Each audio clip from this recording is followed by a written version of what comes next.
the title is this is God reveal His glory, so we can follow Him.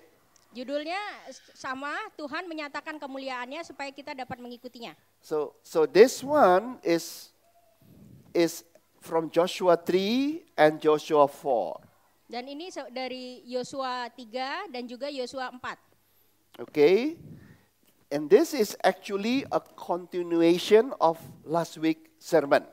Dan ini juga merupakan lanjutan dari khotbah minggu lalu. So last week I preached about how God revealed His glory to Moses. Minggu lalu saya berkhotbah mengenai bagaimana Tuhan menyatakan kemuliaannya kepada Musa. And this is actually a continuation of how God revealed His glory. Dan ini sebenarnya merupakan kelanjutan bagaimana Tuhan menyatakan kemuliaannya. And 2 weeks ago, I preached also about how Jesus revealed His glory. 2 minggu lalu saya juga berkhotbah bagaimana Tuhan menyatakan kemuliaannya. And why God show His glory? Kenapa Tuhan menyatakan kemuliaannya? Why God reveal His glory? Mengapa Tuhan menyatakan atau menunjukkan kemuliaannya? And this sermon is actually going to answer that. Khotbah ini akan menjawab pertanyaan itu. Yeah, so God reveal His glory so that we can follow Him. Tuhan menyatakan kemuliaannya supaya kita dapat mengikutinya. Okay, so let us refresh our mind about what happened to Moses. Mari kita ingatkan apa yang telah kita pelajari sebelumnya, bagaimana Tuhan menyatakan kepada Musa. In Exodus 33 verse 12, Then Moses said to the Lord, "See, you say to me, bring up these people, but you yourself have not let me know whom you will send with me. Moreover, you have said, I have known you by name, and you have also found favor in my sight." Oke, di Keluaran 33 ayat 12. Lalu berkatalah Musa kepada Tuhan, "Memang engkau berfirman kepadaku, suruhlah bangsa ini berangkat, tetapi engkau tidak memberitahukan kepadaku siapa yang akan kau utus bersama-sama dengan aku. Namun demikian engkau berfirman, aku mengenal namamu, dan juga engkau mendapat kasih karunia di hadapanku." And in Exodus 33 verse 13, it says, continuing, "Now therefore I pray you, if I have found favor in your sight, let me know your ways that I may know you, so that I may find favor in your sight. Consider too that this nation is your people." Oke, ayat ke-13-nya. Oke, lanjutannya di ayat 13. "Maka sekarang jika aku kiranya mendapat kasih karunia di hadapanmu, beritahukanlah kiranya jalanmu kepadaku, sehingga aku mengenal engkau, supaya aku tetap mendapat kasih karunia di hadapanmu. Ingatlah bahwa bangsa ini umatmu." Okay, so Moses actually thought that the responsibility of leading Israel himself into the promised land was with Moses. Musa berpikir bahwa untuk menuntun bangsa Israel kepada tanah perjanjian itu adalah tugasnya dia. Dia berpikir itu adalah tugasnya dia. And Moses think that because it is his job, he is the leader, because it is his job, and he knows his weakness. Dan dia berpikir karena itu adalah pekerjaannya dia tahu kelemahannya dia. That's why Moses asked God, who are the person that God sent to accompany Moses? Oleh karenanya dia bertanya kepada Tuhan, siapa yang Tuhan akan utus untuk menemani Musa? So Moses, in the mind of Moses is in front, and God, or the messenger of God, is helping Moses. Jadi Musa berpikir dia yang maju, dia yang di depan, dan orang yang diutus Tuhan untuk membantu Musa itu akan mengikutinya. And then Moses also, because he think that he's in front, he asked God in verse 13, right? Let me know your way. Oleh karena dia berpikir dia yang akan memimpin, maka dia bertanya kepada Tuhan, biarlah saya tahu jalanmu. So Moses is like person now, the leader of many places, the church or business, They think that I'm in front, and who will God help, through to this person or through what, he's in front, and that person must know God's way. So because he's in front. Oke, jadi dia berpikir seperti orang-orang pemimpin-pemimpin di dunia ini. Orang pemimpin di dunia ini selalu berpikir, baik pemimpin di pekerjaan, di bisnis, atau di gereja. Mereka selalu berpikir, saya yang di depan, sehingga saya harus tahu jalan Tuhan. Dan orang yang mengikutinya pun juga harus tahu jalannya. And then that person also knows that weakness, and no belief in God. So who will God send to help me, to lead me, the leader to lead? Jadi dia berpikir orang yang ditunjuk Tuhan untuk mengikutinya ini juga harus tahu kelemahannya. Oleh karena itu Musa bertanya, siapa yang Tuhan akan kirim untuk mendampinginya? You understand? Then you understand, how the church think. Most churches, not this one, but not this one. This one is different. But most church think, how they think. Jadi saudara mengerti bagaimana orang berpikir seperti kebanyakan di gereja-gereja, bukan di gereja ini, yang mana pemimpinnya itu berlaku seperti dia yang memimpin. So many churches, also the leader, the pastors, behave like Moses. Dan kebanyakan para pendeta-pendeta itu bertingkah laku seperti Musa. And they rely on discernment, they rely on many things to find God's way. Dan dia orang-orang tersebut selalu bersandar kepada kepekaannya kepada Tuhan supaya dia bisa menjadi pemimpin. And they rely also for God to accompany that person. Dan dia juga bersandar kepada Tuhan supaya Tuhan mengikuti, mendampingi orang tersebut. This is all in good intention. Semuanya ini motifnya baik, intensinya baik. So, Tony understand. Okay, got it. Yeah. Most leader like that. Karena semua pemimpin seperti itu, intensinya baik. I want to lead, but I need God to help me, and I need to know what God wants me to do. Saya akan memimpin, tetapi saya mau Tuhan membantu saya dan Tuhan menuntun saya. All good intention. Semuanya itu intensinya baik. And all wrong. Namun semuanya itu salah. Good intention, yeah. Intensinya bagus. Like you, remember, maybe you do a test in school. You have the good intention to answer right, but you got 0. Tapi seperti halnya pada waktu kita ikut tes di sekolah, intensi kita untuk mendapatkan nilai yang baik, tapi ternyata kita dapatinnya 0. Yeah, okay. But the intention is good. Namun intensinya baik. God bless Moses, God bless the leader of the church. Dan Tuhan memberkati Musa dan Tuhan memberkati para pemimpin-pemimpin di gereja. Even though they are wrong. Meskipun mereka salah. Okay, in Exodus 33 verse 14, and God said, and he said, my presence shall go with you and I will give you rest. Namun di Keluaran 33 ayat 14, lalu ia berfirman, aku sendiri hendak membimbing engkau dan memberikan ketenteraman kepadamu. You know, so God is actually already answering Moses in one sentence. I will give you rest. Jadi sebenarnya Tuhan sendiri telah menjawab kepada Musa, saya akan memberikan ketenteraman, istirahat. So this is actually how God disciplined Moses. Jadi seperti inilah Tuhan mendisiplinkan Musa. Very gentle. Dengan sangat lembut. You, Moses, think that you will lead the Israelis to go to the promised land. Kamu Musa, kamu berpikir kamu akan menuntun bangsa Israel ke tanah perjanjian. And that is all good intention. Dan itu semua adalah intensi yang baik. But God's way is not like what Moses think. Namun jalan Tuhan itu tidak seperti apa yang Musa pikirkan. The first thing that God tell Moses is basically, I will be with you. Namun apa yang Tuhan katakan kepada Musa adalah, aku sendiri hendak membimbing engkau. And you resting. Dan engkau beristirahat. So, I need you to, this is some easy sentence, ya. Ini adalah perkataan yang mudah. Okay, so Pernyataan let's yang say mudah. there are two of us, me and another person.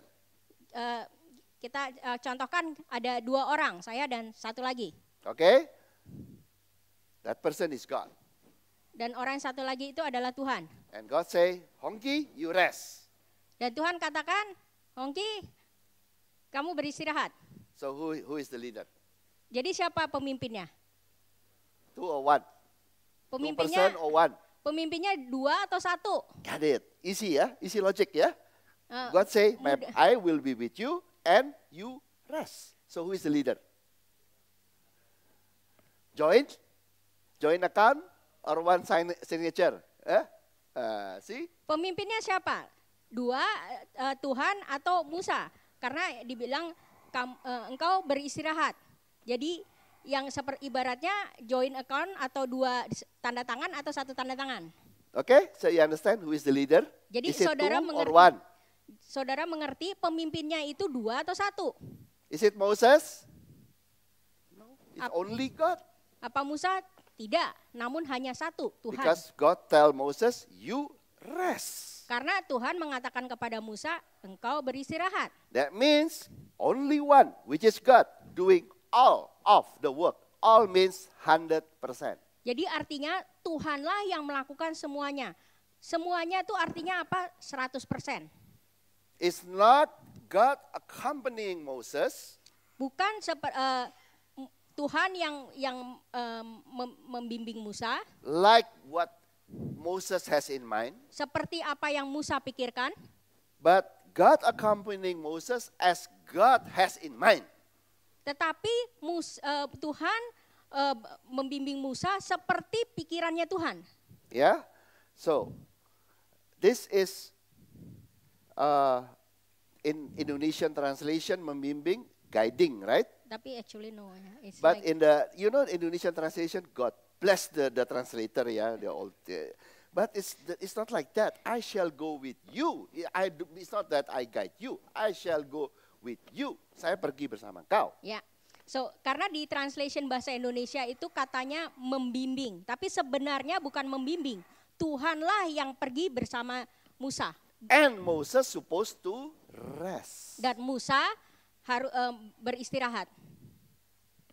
So Moses is resting and God is doing the job. Jadi Musa beristirahat dan Tuhanlah yang melakukan pekerjaan. Okay? So what is if God is doing the job, Moses is resting? What is Moses supposed to do? Bila Tuhan yang bekerja dan Musa beristirahat, lalu Musa harusnya mengapain? Follow. Yeah, you are resting, right? I'll do the thinking, I'll do the work, I'll do everything. You just rest. Okay, just follow. Ya, Musa hanya ikut aja. Kenapa? Karena Tuhan yang bekerja, Musa beristirahat, ya Musa ikut saja sama Tuhan. If you have in the job sometimes, right? Okay lah, you just listen, yeah. You just look at me, yeah. I'll do it. I do the cooking, I do. Okay, something like that. Sama seperti halnya sedang memasak, kamu ikut aja ya, kamu lihat ya bagaimana saya memasak. Jadi apa yang dilakukan orang itu hanya melihat saja. Okay. Now, let me ask you, yeah. Now, because you have heard the preaching before, right? Saya akan Did bertanya, Moses get it or not? apakah Musa mengerti atau tidak? You're smart. He did not get it. Kalian pintar, karena memang Musa tidak mengerti. Okay? Moses is a prophet, but he did not get it. What God said.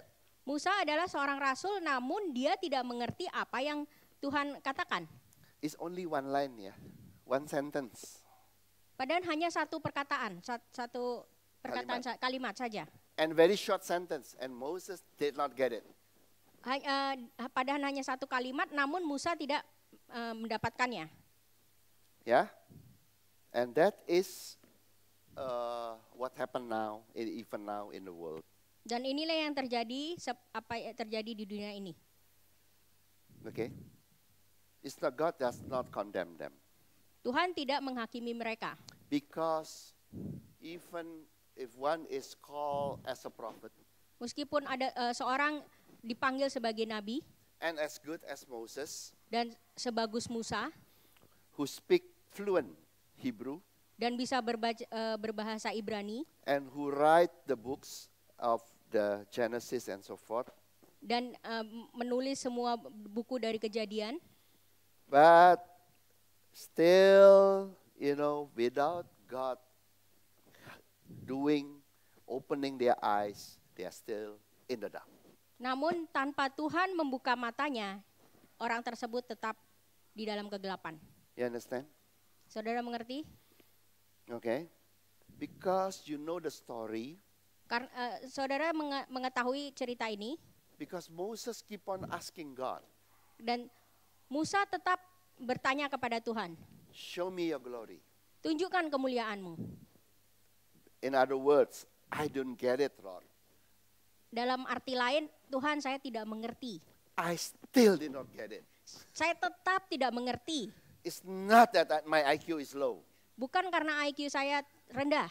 I'm the leader of a country. Saya adalah pemimpin suatu bangsa. I was trained like a prince in Egypt. Dan saya dilatih seperti pangeran di And Mesir. my Hebrew was excellent. Dan bahasa Ibrani saya sempurna. I can beat all the PhD of nowadays. Dan saya bisa mengalahkan semua dokter-dokter yang zaman sekarang. You understand? Tuhan mengerti? But Saudara mengerti? Moses asked God, show me your glory because I did not get it. Musa katakan, tunjukkan kemuliaan-Mu karena saya tidak mengerti. Yeah, because if Moses understand, he will not ask, show me your glory. Bila Musa mengerti, maka dia tidak akan mengatakan, tunjukkan kemuliaan-Mu. Yeah, and is it God angry to Moses? Dan apakah Tuhan marah kepada Musa? No. Tidak. God did not angry at all to Moses. Tuhan sama sekali tidak marah kepada Musa. As weak as Moses looks like, Bagaimanapun seperti Musa itu lemah, that meskipun is a common 100% of representation like all of us. nah itu menunjukkan, merepresentasikan semua dari kita. And Moses is still a prophet. Dan Musa tetap seorang rasul. Moses nabi. did not become false prophet. Dan Musa tidak menjadi nabi palsu. Do you know why? Saudara tahu kenapa? He is a prophet who is in the dark. Dia adalah nabi. Prophet who is in the dark because he cannot see God's love. Oke, dia tetap seperti nabi yang di dalam kegelapan karena dia tidak bisa melihat kasih Tuhan. But he was not a false prophet. Namun dia bukan nabi palsu. Do you know why? Saudara tahu kenapa? Because Moses, did not make his own theology. Karena Musa tidak membuat teologinya sendiri. Because once you make your own theology to God, then you become a false prophet. Karena bila saudara membuat teologi sendiri, maka saudara akan menjadi nabi palsu. Moses did not get it. It's okay. Musa tidak mengerti, itu tidak apa-apa. But he did not mislead other people. Namun dia tidak menuntun dengan salah orang bangsa Israel. With his own creation of theology. Dengan kreasinya dia, teologi yang dia ciptakan. You understand the difference? Saudara melihat perbedaannya? If you did not understand, it's fine. Jika saudara tidak mengerti, tidak apa-apa. But please do not make your own theology. Namun jangan buat teologi sendiri. Do not add anything to the Bible. Jangan menambahkan sesuatu kepada Alkitab. There is a verse in the Revelation. Do not add anything. Seperti yang dikatakan di kitab Wahyu, jangan menambahkan apapun. Do not follow and become false prophet. Jangan mengikuti dan menjadi nabi palsu. You understand? Saudara mengerti? Okay, this is slide 4. Okay, I shall continue. Okay, and in Exodus 33 verse 22, God answered Moses. Dan di Keluaran 33 ayat 22, Tuhan menjawab Musa. Okay, and it will come about while my glory is passing by, that I will put you in the cleft of the rock and cover you with my hand until I have passed by. Then I will take my hand away, and you shall see my back, but my face shall not be seen. Dikatakan di Keluaran 33 ayat 22, apabila kemuliaanku lewat, maka aku akan menempatkan engkau dalam lekuk gunung itu. Dan aku akan menudungi engkau dengan tanganku, sampai aku berjalan lewat. Kemudian aku akan menarik tanganku, dan engkau akan melihat belakangku, tetapi wajahku tidak akan kelihatan. So this is how God deal with Moses. Ini bagaimana Tuhan memperlakukan kepada Musa. God love Moses and God help Moses and God answer Moses. Tuhan mengasihi Musa dan Tuhan menjawab Musa. And this is how God answer Moses. This is God's way. Dan ini bagaimana Tuhan menjawab kepada Musa, dan ini adalah jalannya Tuhan. Which is still true till today. Tetap sama sampai sekarang. And look at the sequence. Dan lihat At the sequence. Sequence-nya. Yeah, where how is not formula, yeah? It's not formula. Sequence itu bukan formula ya. Man sequence is a formula. Kalau formula manusia, sequence manusia itu formula. But God's sequence is not formula. It is Him. Tapi urutan atau sequence dari Tuhan itu bukan formula. The sequence of what God is doing is not your formula, yeah? Dan apa yang sequence yang Tuhan lakukan itu bukan merupakan formula. Because it belongs to Him. Karena itu Tuhan yang memiliki. The false prophet always teach your or man's formula to God. Nabi palsu selalu mengajarkan formula-formula. Yeah? So, of that man has to follow. Bagaimana manusia harus mengikuti. But God's sequence is basically God's revelation for man to see. Tetapi cara Tuhan atau sequence Tuhan itu adalah bagaimana Tuhan mengajarkan kepada manusia untuk manusia bisa melihat. Just see, not doing your own formula. Just see what God is doing. It's different, right? Untuk melihat bagaimana Tuhan melakukannya. Untuk melihat, bukan artinya manusia untuk mengikuti. It's not man who is doing it. That is man formula. Bukan manusia untuk melakukannya. Dan kalau manusia melakukannya itu adalah formula. Yeah, you understand? Saudara mengerti? Okay. So, first thing that God will do to help Moses is this. Pertama Tuhan lakukan untuk membantu Musa adalah seperti ini. God will put Moses on the rock of salvation. Tuhan akan menempatkan Musa di bawah gunung keselamatan. Yeah, so first, because if Moses depend on his way, he will not be saved. Kalau Musa mengandalkan kekuatannya di diri sendiri, dia tidak akan No selamat. man can save himself. Karena tidak ada manusia yang bisa menyelamatkan dirinya Because sendiri. salvation come only through Jesus, the rock of our salvation. Karena keselamatan hanya berasal dari Tuhan Yesus yang merupakan batu keselamatan. So God say, I will put you in the cleft of the rock. Dan yang Tuhan katakan, aku akan menempatkan engkau dalam lekuk gunung itu. Okay, that's the salvation. Jadi yang pertama adalah keselamatan. And does it stop there? Apakah berhenti di situ? No. Yeah. And the word and cover you with my hand until I have passed by. Dan dikatakan, dan aku akan menudungi engkau dengan tanganku. You know, God's hand is His nail hand on the cross. Dan tangan Tuhan adalah tangan yang disalib, di kayu salib. So basically God will cover the face of Moses. Sama halnya Tuhan akan menutup muka Musa with His love, dengan kasihnya, with His nail hand on the cross, dengan tangannya yang dipaku di kayu salib, with His love, dengan kasihnya, and then, yeah, I will take my hand away. Dan saya akan mengambil tangan saya. So you understand, right? Moses was in the dark because there is a veil in the face of Moses. Dan karena Musa itu berada di kegelapan karena dia masih ada selubung di matanya. You understand?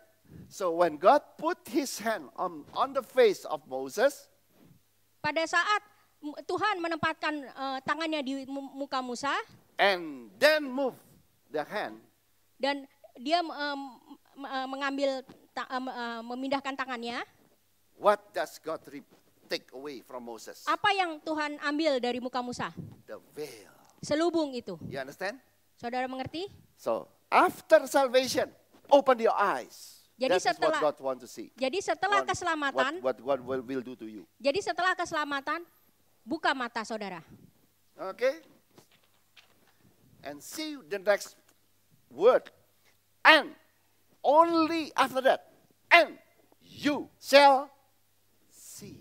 Take a look at the verse. Jadi, lihat di ayat 23. Kemudian aku akan menarik tanganku dan engkau akan melihat. You understand? You Belakang. shall what? See. Apa yang dikatakan? Engkau akan melihat. You shall see because before Moses, prophet, you are in the dark. Karena Musa, engkau seorang nabi, pada saat itu engkau masih di dalam kegelapan. But only after God's love remove the veil, then, only then can you see. Dan namun setelah Tuhan mengambil The veil. Selubung. mengambil selubung itu, kemudian Musa dapat melihat. What will Moses see? Apa yang Musa lihat? What will we see? Apa yang kita lihat? The back of God. Belakangnya Tuhan. You see? And you shall see my back, Engkau akan melihat belakangku, but my face shall not be seen. tetapi wajahku tidak akan kelihatan. Yeah? If I follow Maria, I see her back. Jika saya mengikuti Maria, yang akan saya lihat adalah belakangnya. You understand? So that is what God is telling Moses and us. After I reveal the veil, I remove the veil so you can see my love. Now you can follow me. Setelah saya ambil selubung itu, engkau bisa melihat kasihku dan sekarang engkau bisa mengikuti aku. Only after that, only after one see the love of God, then one can follow God. Namun hanya setelah bisa melihat kasih Tuhan, maka kita baru bisa mengikuti Dia. With Moses' good intention to follow God, Dengan intensi Musa untuk mengikuti Tuhan, he cannot follow God when there is a veil in front of him. dia tidak bisa mengikuti Tuhan bila masih ada selubung yang menutupi dia. It's not your good intention that counts, Bukan intensi saudara yang diperhitungkan. but whether you have a veil in front of your eyes or not. Namun, apakah saudara masih memiliki selubung atau tidak? Because when there is somebody, even they're a believer, when there is a veil in their eyes, they are safe, but they keep on banging a wall. Meskipun orang percaya, meskipun mereka sudah selamat, tetapi bila orang percaya masih memiliki selubung, maka kehidupannya masih nabrak-nabrak. And they cannot follow God with their good intention. Dan orang tersebut tidak bisa mengikuti Tuhan dengan intensi mereka. If not, we let's do experiment, yeah? Mari kita coba dengan contoh ya. We put a veil, dark veil in front of Tony's face. And then let him go. See whether he can find his way.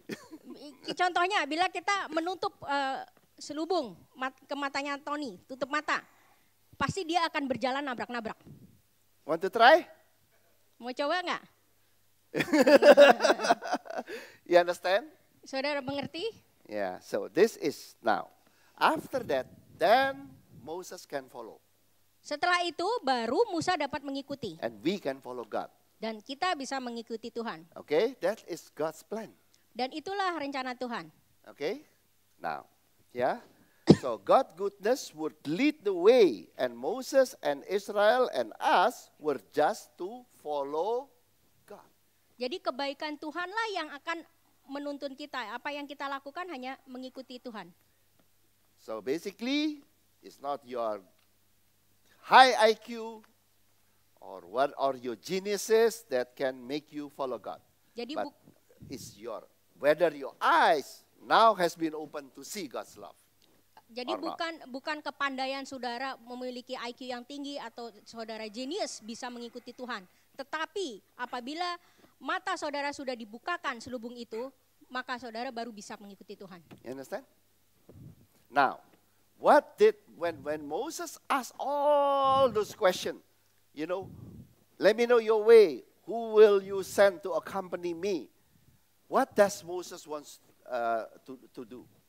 Pada saat Musa menanyakan kepada Tuhan segala macam pertanyaan dan dia menanyakan siapa yang akan mengikutinya. Apa yang Tuhan lakukan? No, what was Moses intend to do? Apa intensi dari Musa sebenarnya? Moses wanted to go to the promised land.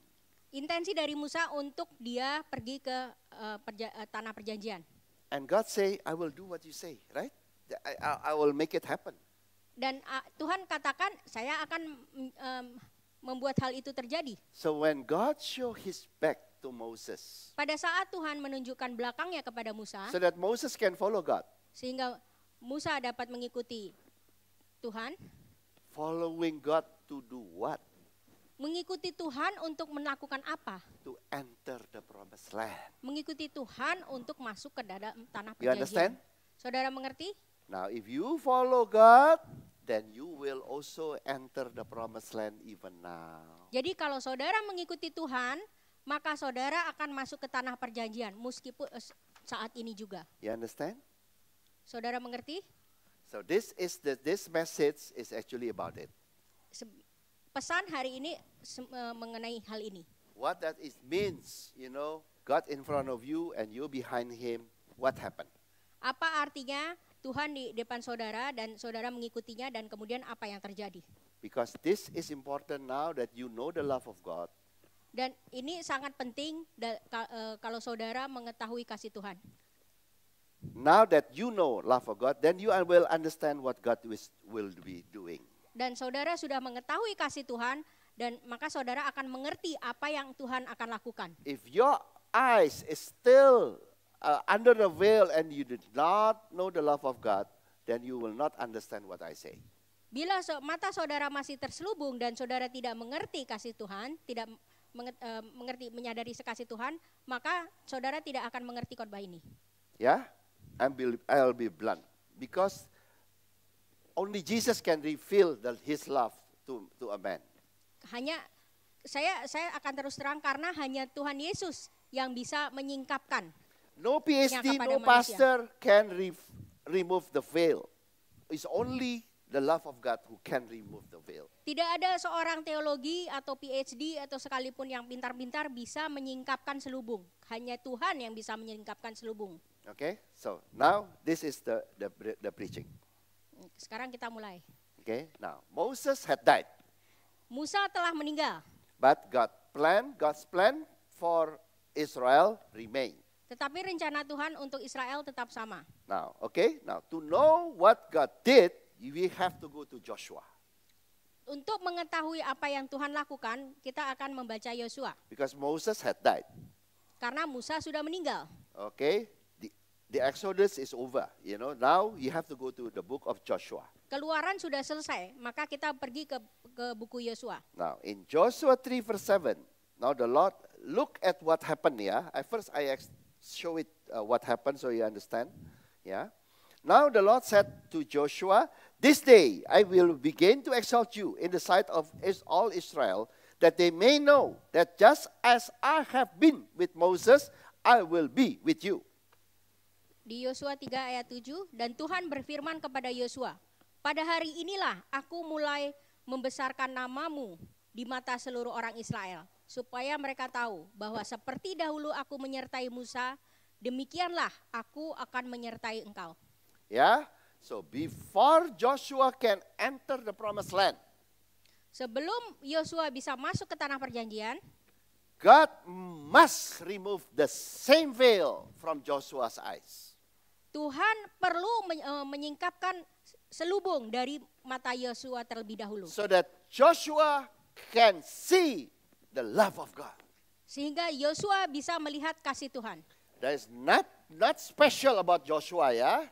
Tidak ada yang spesial dari Yosua. He is also human being like us. Dia sama, manusia sama yang seperti kita. Before Joshua can enter the promised land, Sebelum Yosua dapat masuk ke tanah perjanjian, even though he was called as a leader, meskipun dia dipanggil sebagai seorang pemimpin, God must first reveal the veil out of Joshua's face. namun Tuhan harus terlebih dahulu menyingkapkan selubung dari mata Yosua. Just like what God did to Moses. Sama halnya apa yang Tuhan lakukan terhadap Musa. He must, declare his love first to Joshua. Dia harus mendeklarasikan kasihnya dahulu kepada Joshua. Do you get it? Saudara mengerti? So now he removed the veil, okay? Kemudian dia menyingkapkan selubung tersebut. What's the next thing that God did? Dan kemudian apa yang Tuhan lakukan? In Joshua 3 verse 8, you shall moreover command the priests who are carrying the ark of the covenant, saying, when you come to the edge of the water of Jordan, you shall stand still in the Jordan. Di ayat ke-8, maka kau perintahkanlah kepada para imam pengangkat tabut perjanjian itu. Demikian, setelah kamu sampai di tepi air sungai Yordan, haruslah kamu tetap berdiri di sungai Yordan itu. So when the priests who carry the ark and, enter the Jordan River, pada saat imam itu pengangkat tabut perjanjian dan sampai ke sungai Yordan, it's the priest and the ark who pass the water. Imam dan tabut perjanjian akan melewati sungai. Yeah, and then to stand still. Dan kemudian tetap berdiri. And all Joshua and Israel also have to wait. Dan Yosua dan seluruh bangsa Israel pun tetap harus menunggu Until the water stop. sampai air itu berhenti. So, who is doing the job to stop the water? Siapa yang melakukan untuk memberhentikan air tersebut? Only God. Hanya Tuhan. All of Israel, including Joshua, just rest. Semua bangsa Israel, termasuk Yosua, semuanya beristirahat. And see the love of God. Dan melihat kasih Tuhan. Same thing like Moses. Sama seperti Musa. I will give you rest. Saya akan memberikan kamu istirahat. I will accompany you. Saya akan menuntun kau. But you stand still, ya. Tetapi kamu tetap beristirahat. You rest, ya. Kamu tetap diam dan I'll do all beristirahat. the work. Dan saya akan melakukan pekerjaannya. It would be God who would do all the work. Joshua was to be still and just see God's love. Tuhanlah yang bekerja. Yosua hanya berdiri dan melihat kasih Tuhan bekerja. Yeah? And then, I just jump, in verse 15, Joshua 3 verse 15. And when those who carried the ark, this is what happened, came into the Jordan, and the feet of the priest carrying the ark were dipped in the edge of the water, for the Jordan overflow all its bank all the days of the harvest, opposite Jericho. Just read, yeah. 15. Segera sesudah para pengangkat tabut itu sampai ke sungai Yordan dan para imam pengangkat tabut itu mencelupkan kakinya ke dalam air di tepi sungai itu, sungai Yordan itu sebak sampai meluap sepanjang tepinya selama musim menuai. Yeah? So you understand, the river Jordan is the one that separates the promised land from the desert. Jadi sungai Yordan itulah yang membatasi padang gurun dengan tanah perjanjian. Trouble place with place of blessing. Tempat yang banyak kesusahan dan tempat yang penuh dengan berkat. You understand? The river is the one that blocked Israel from having the blessing in the promised land. Jadi sungai itulah yang membatasi bangsa Israel untuk mendapatkan berkat. You understand the importance of Jordan? Jadi saudara mengerti mengenai sungai Yordan, pentingnya sungai Yordan. And what happened to what did God say? The ark is the representation of God. Dan tabut itu adalah merepresentasikan Tuhan. Yeah, it is God who came to the Jordan River that was blocking Israel from entering the promised land. Jordan River itu yang membatasi bangsa Israel. And then it was God who came and faced Jordan River. Dan Tuhan yang menghadapi sungai Yordan. It's not Israel who faced Jordan River. Jadi bukan bangsa Israel yang menghadapi sungai Yordan. It was God who faced Jordan River. Namun Tuhanlah yang menghadapi sungai Yordan. It was God who faced the one that trying to block Israel from entering the promised land. Jadi Tuhanlah yang menolong Israel dari yang membatasi bangsa Israel. Who face and fight, you know. Yang melawan, yang berperang. Single-handedly without Israel doing anything. Berperang sendiri tanpa bangsa Israel membantu. You understand? Which Saudara is the Jordan mengerti? River. Yaitu sungai Yordan. And then what happened after that? Dan kemudian apa yang terjadi? In Joshua 3 verse 16, the waters which were flowing down from above stood and rose up in one heap, a great distance away at Adam, and so forth. Di ayat 16, maka berhentilah air itu mengalir. Air yang turun dari hulu melonjak menjadi bendungan, jauh sekali. Dan So selanjutnya. when God entered the Jordan River, Pada saat Tuhan masuk ke sungai Yordan, this is Jordan River, and then Israel was behind, bangsa Israel ada di belakang, following God, mengikuti Tuhan. but was standing still. Namun mereka tetap berdiri diam. The water stopped. Air tersebut berhenti. The one that blocked Israel to enter the promised land stopped. Air sungai Yordan yang menghalangi bangsa Israel untuk masuk kemudian menjadi berhenti. Yeah, and you know the Bible say it was so far away. The one that is stop, the water stopped. Dan yang dikatakan Alkitab, bendungan itu berhenti dari A jarak great jauh. distance away at Adam. Jauh sekali di dekat Adam. You understand? The water, God stopped the water far from Israel. Jadi air itu stop jauh sekali dari bangsa Israel. So God removed the one that's blocking Israel from entering the promised land. God removed it so far away. Jadi Tuhan memindahkan semua sungai yang memblok bangsa Israel. Memindahkannya jauh sekali. Okay. Yeah. And then Joshua 3 verse 17. And the priest who carried the ark of the covenant of the Lord stood firm on dry ground in the middle of Jordan, while all Israel crossed on dry ground until all the nation had finished crossing the Jordan. Di ayat 17, tetapi para imam pengangkat tabut perjanjian Tuhan itu tetap berdiri di tanah yang kering, di tengah-tengah sungai Yordan, sedang seluruh bangsa Israel menyeberang di tanah yang kering, sampai seluruh bangsa itu selesai menyeberangi sungai Yordan. Okay? Yeah. So, Israel crossed the land on wet ground or dry ground. Jadi bangsa Israel itu menyeberang di tanah yang kering atau tanah yang basah? When Israel crossed that Jordan on dry ground, Pada saat Israel menyeberang di tanah yang kering, you understand what it means? apa? Saudara tahu apa artinya? When you cross in dry ground, when you cross a river on wet ground, do you know it is a river or not?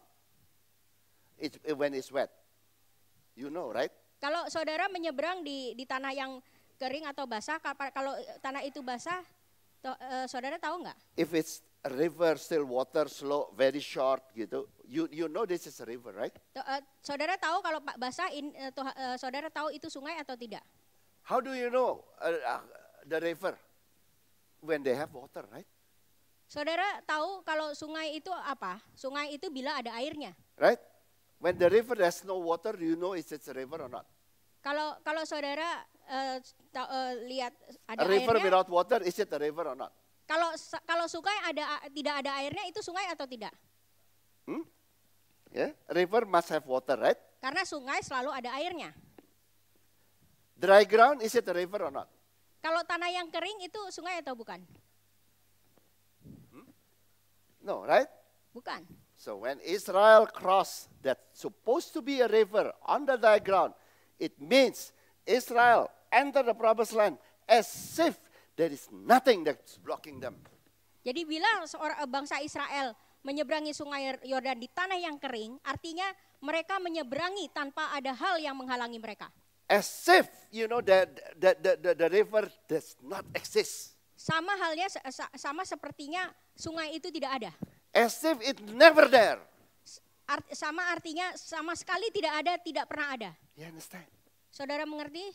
Because the Jordan represent the one that is blocking Israel from entering the promised land. Karena sungai Yordan itu melambangkan yang menghalangi bangsa Israel untuk masuk ke tanah perjanjian. The Jordan representing the failure of Israel of entering the promised land. Jadi sungai Yordan itu melambangkan kegagalan bangsa Israel untuk masuk ke tanah perjanjian. The Jordan representing the weakness of Israel and us. Dan sungai Yordan itu melambangkan kegagalan, kelemahan bangsa Israel, juga kelemahan kita. The weakness, the failure of our knowledge and of good and evil. Kelemahan, kegagalan dari pengetahuan akan yang baik dan buruk. Yeah, but God wants us, to enter the promised land by He leading the way. Namun Tuhan mau kita masuk ke tanah perjanjian dengan Dia yang menuntun. And Dia yang when memimpin. we follow Him, Pada saat kita mengikuti Dia, with seeing His love, by seeing His love, dengan melihat kasih-Nya, you will pass into the promised land. saudara akan masuk ke tanah perjanjian. With your failure, your weakness, as if it never happened. Masuk tanah perjanjian dengan segala kelemahan, kegagalan kita, sepertinya tidak pernah terjadi. You will enter the promised land just as easy as walking on the garden. Saudara akan masuk ke tanah perjanjian semudah masuk ke taman. There is no river whatsoever that's blocking you. There is not even water, a remainder of water, mud, whatever that's blocking you. Tidak ada sungai ataupun air sedikit pun yang menghalangi saudara. You understand? Saudara mengerti? That's how God lead you. Dan seperti itulah Tuhan menuntun saudara. But only to those who can see His love. Namun hanya kepada orang yang bisa melihat kasih-Nya. For those who are still having the veil, they cannot see this. Namun bagi orang yang masih memiliki selubung, mereka tidak bisa melihat ini. For the one that follow religion and false prophet, this preaching is not for them. Untuk para nabi palsu dan orang agamawi, khotbah ini bukan untuk mereka. But for those who love Him, this is what God will do to you. Tetapi bagi orang yang tahu kasih Tuhan, ini yang Tuhan lakukan kepada This mereka. is His glory. Dan inilah kemuliaan Dia. So you can follow God on dry ground. Inilah kemuliaannya Dia, supaya saudara bisa mengikuti Dia di tanah yang kering. Yeah. So take a look. Yeah, what happened to to the similarity between what happened to Moses and to Joshua. Kita lihat persamaannya seperti apa yang Tuhan lakukan kepada Musa juga kepada Joshua. Yeah. First, God's nail hand removed the veil from Moses. Jadi yang pertama, tangan Tuhan itu menyingkapkan selubung. Yeah. So Moses could see God's love. Sehingga Musa dapat melihat kasih Tuhan. And then follow God. Dan kemudian mengikuti Tuhan. Yeah. Now, with Joshua, same thing. Dengan Yosua sama. First, God revealed His love to Joshua. Pertama Tuhan menyatakan kasih-Nya kepada Yosua. So Joshua could see God's love in overcoming the river.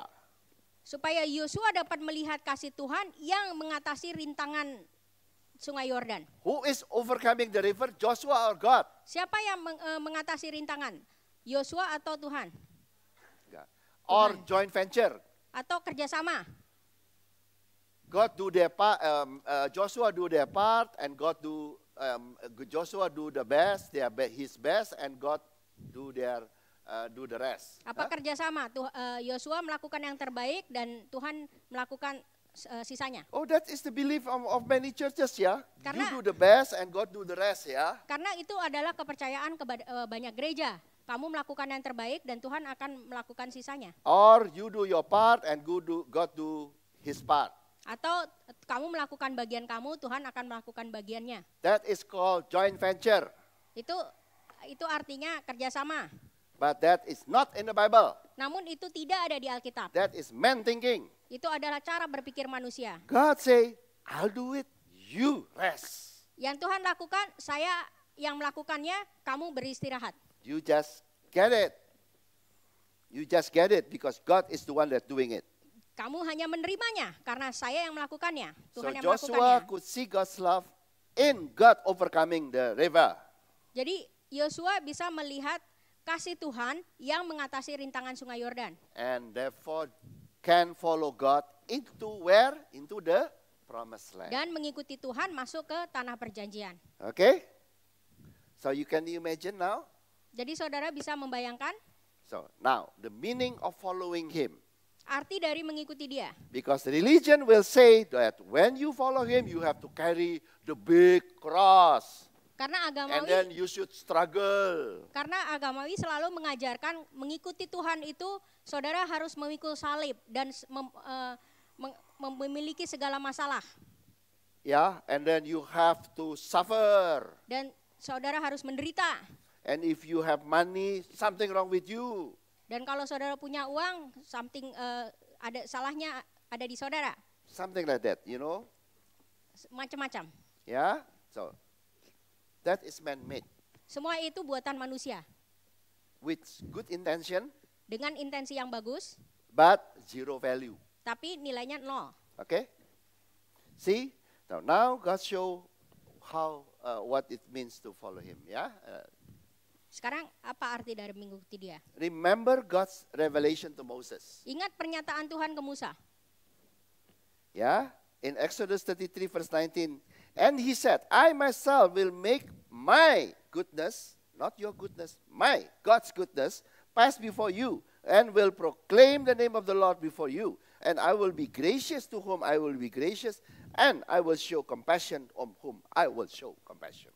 Di Keluaran 33 ayat 19, tetapi firman-Nya, aku akan melewatkan segenap kegemilanganku dari depanmu, dan menyerukan nama Tuhan di depanmu. Aku akan memberi kasih karunia kepada siapa yang kuberi kasih karunia, dan mengasihaninya siapa yang kukasihani. Yeah, so this is a teaching, this is the revelation of God about that he is a good God. Ini adalah pernyataan Tuhan bahwa dia adalah Tuhan yang baik.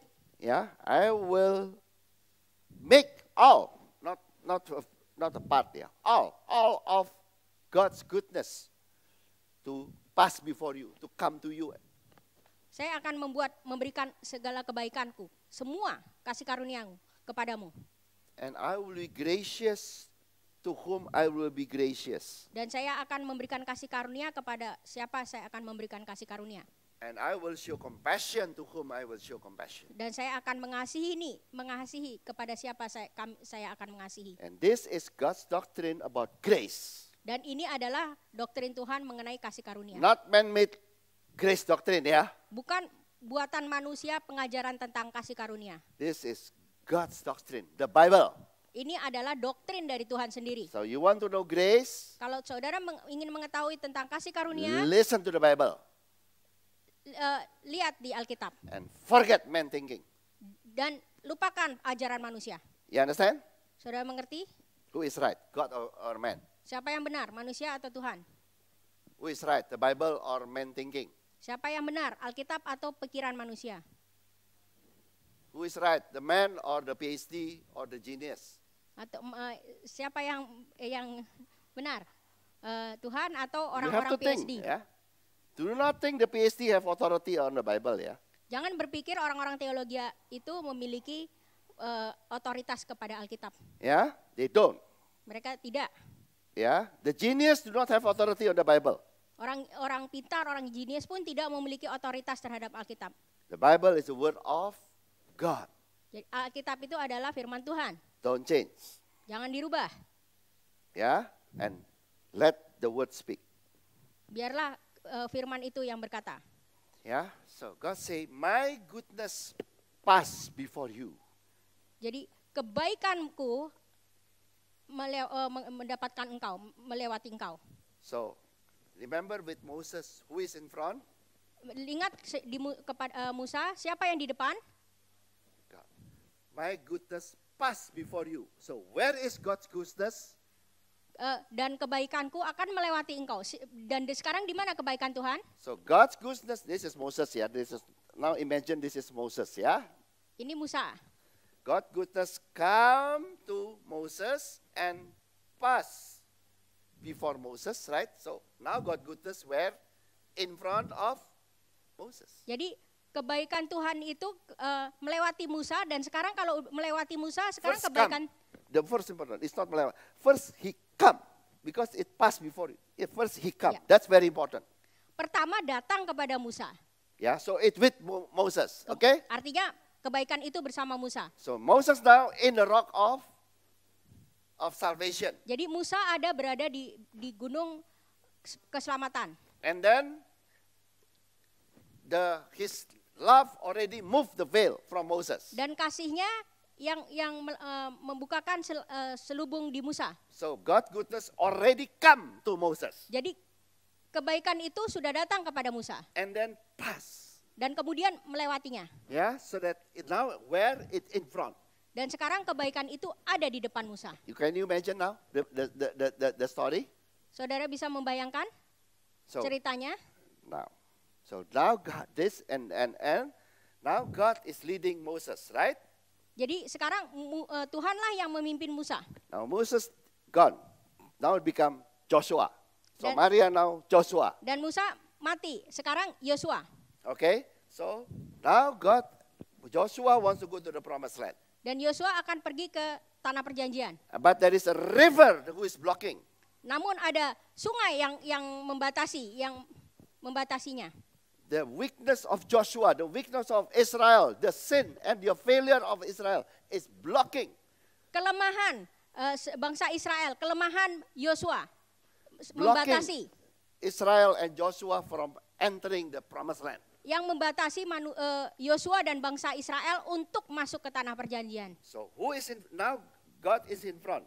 He faced that weakness. Jadi that river.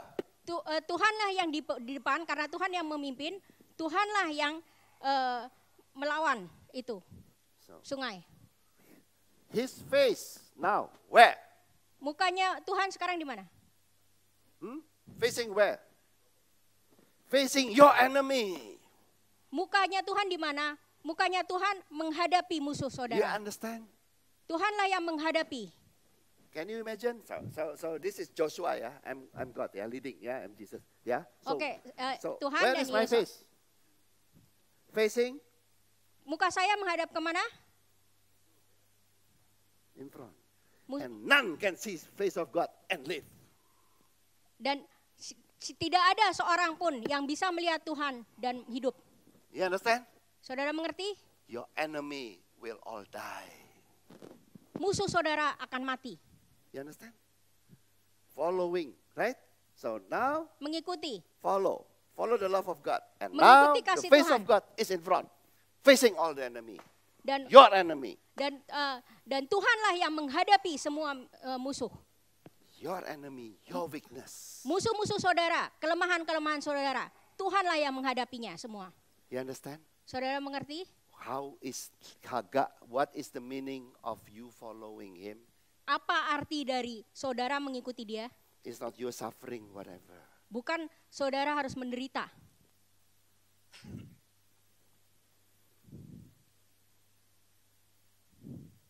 His goodness is in front of you. Kebaikannya ada di depan saudara. His goodness is his mercy. Kebaikannya adalah belas kasihannya. Because he is in front of you. Karena dia berjalan di depan kita. So he can face, and he means capital, yeah, God, yeah. So he can face and overcome anything that tries to stop us from entering the promised land. That is his compassion. Belas kasihannya itu artinya dia yang berjalan, Tuhan itu yang berjalan di depan kita, supaya Tuhanlah yang menghadapi dan mengatasi rintangan yang menghambat kita untuk masuk ke tanah perjanjian. You understand? Saudara mengerti? His compassion on you is despite your failure. Jadi belas kasihnya dia kepada saudara, meskipun saudara memiliki segala macam kelemahan. That failure, he is the one that overcome and face. Kelemahan atau kegagalan saudara, dialah yang akan hadapi. The enemy is the one that he face. Semua Your musuh, enemy is the one that he will face. musuh saudara, dialah yang akan menghadapi. Remember that when you deal with coronavirus. Ingat itu pada saat saudara menghadapi coronavirus. He's in front of you. Dia yang menghadapi. He still love you. Karena dia mengasihi He is saudara. the one that will face you. Dia yang akan menghadapinya untuk You saudara. understand? Saudara mengerti? Because he's in front of you. Karena dia yang ada di depan saudara. Yeah? That he will face and take away anything that's blocking you to enter the promised land.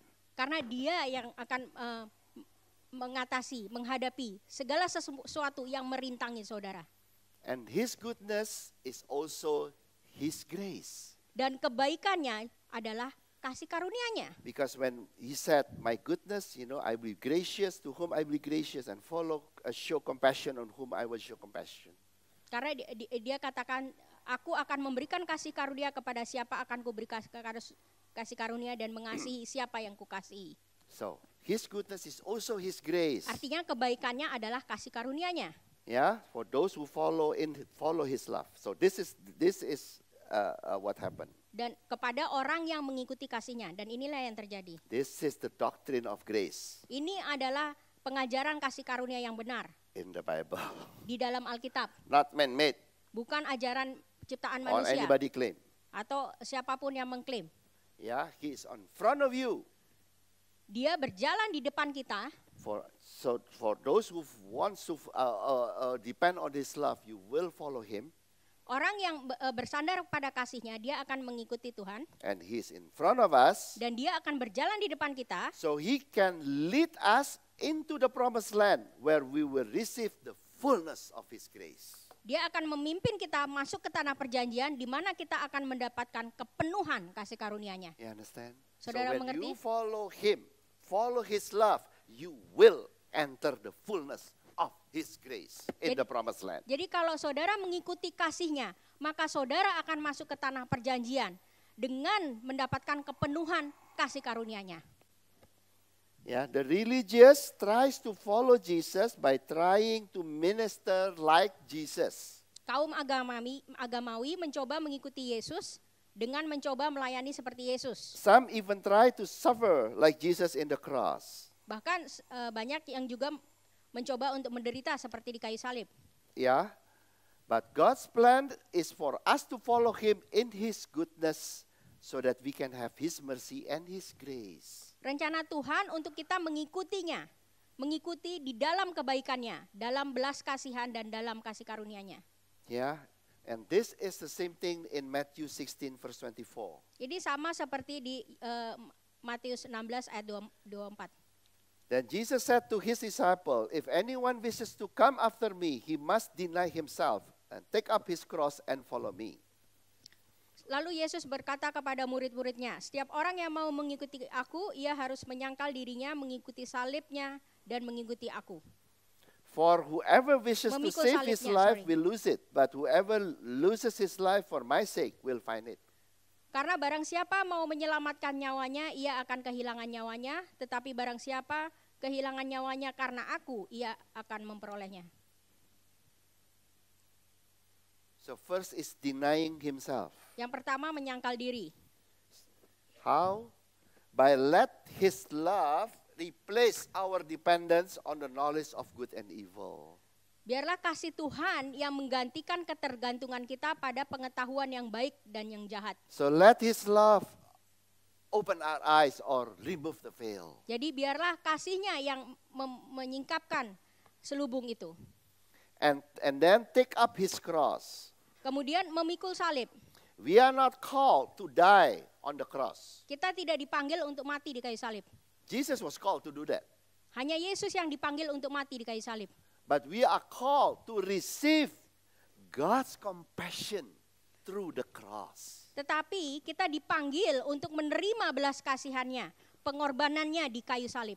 So this is his compassion. Dan itulah belas kasihnya. And then follow him. Dan kemudian mengikuti dia. Follow him where? Follow him into the abundance of his grace. Mengikuti dia kemana? Untuk masuk ke dalam kepenuhan kasih karunia-Nya. Into the promised land. Masuk ke dalam tanah perjanjian. So you understand? Jadi saudara mengerti? The sequence Ini urutannya. that God will do to you. Urutannya apa yang Tuhan akan lakukan kepada saudara? Number one is he put you on the rock of salvation. Yang pertama, dia akan menaruh saudara di bawah gunung keselamatan. And second, he want to remove the veil of the knowledge of good and evil and replace it with his love. Yang kedua, dia akan menyingkapkan selubung dari pengetahuan yang baik dan jahat dari mata saudara dan kemudian menggantikannya dengan kasihnya. So you can see his love. Sehingga saudara bisa melihat kasihnya. And then follow him from the back. Dan kemudian mengikuti dari belakang. Yeah. And, let him face all your weakness. Dan kemudian saudara mengikuti dia dari belakang dan dia yang akan menghadapi semua tantangan, rintangan, segala kelemahan saudara. In his compassion, he will do it for you. Dengan belas kasihannya, dia akan melakukannya untuk saudara. Because he loves you. He knows that you are weak. Karena dia mengasihi saudara, karena dia tahu saudara itu lemah. In his compassion, he is the one that is strong. In his compassion, he will face your enemy because you are weak. Dengan belas kasihnya, dia akan menghadapi rintangan yang saudara hadapi karena dia tahu saudara lemah. And he is strong. And he is strong. And Dan God dia, is strong. Ya, karena dia adalah kuat. Dia yang kuat. That is his compassion to you. Dan itulah belas kasihannya dia kepada saudara. So he can lead you into the fullness of his grace in the promised land. Sehingga dia bisa menuntun saudara, memimpin saudara kepada kepenuhan kasih karunia-Nya ke dalam tanah perjanjian. Where everything around you become a blessing. Sehingga di mana di sekeliling saudara menjadi berkat. Yeah, and lastly, I will show you abiding in His love. Dan yang The terakhir, word abiding. tinggallah di dalam kasih-Nya. Yeah, in Joshua 4, God, verse 6, I jump. God told Joshua, and Israel to take stones from the river of Jordan and make it the stones from that river to become a memorial stones. Jadi Tuhan menyuruh Yosua, bangsa Israel, mengambil batu dari sungai itu untuk menjadikan batu itu suatu batu memori atau apa sih? Peringatan. Batu peringatan. So in Joshua 4 verse 7 it says, "Then you shall say to them, because the waters of the Jordan were cut off before the ark of the covenant of the Lord, when it crossed the Jordan, the waters of the Jordan were cut off. So these stones shall become a memorial to the sons of Israel forever." Jadi di Yosua 4 ayat 7, maka haruslah kamu katakan kepada mereka bahwa air sungai Yordan terputus di depan tabut perjanjian Tuhan. Ketika tabut itu menyeberangi sungai Yordan, air sungai Yordan itu terputus. Sebab itu batu-batu ini akan menjadi tanda peringatan bagi orang Israel untuk selama-lamanya. So when God gave that commandment, Israel already in the promised land enjoying the blessing. Jadi bangsa Israel sudah ada di tanah perjanjian dan menikmati berkat. But God say, take the stone as a memorial. Namun Tuhan katakan ambil batu, buat batu itu untuk menjadi suatu peringatan. So that Israel will not forget. Supaya bangsa Israel tidak pernah lupa. Because Israel can forget. Karena bangsa Israel sering lupa. You understand? Saudara mengerti?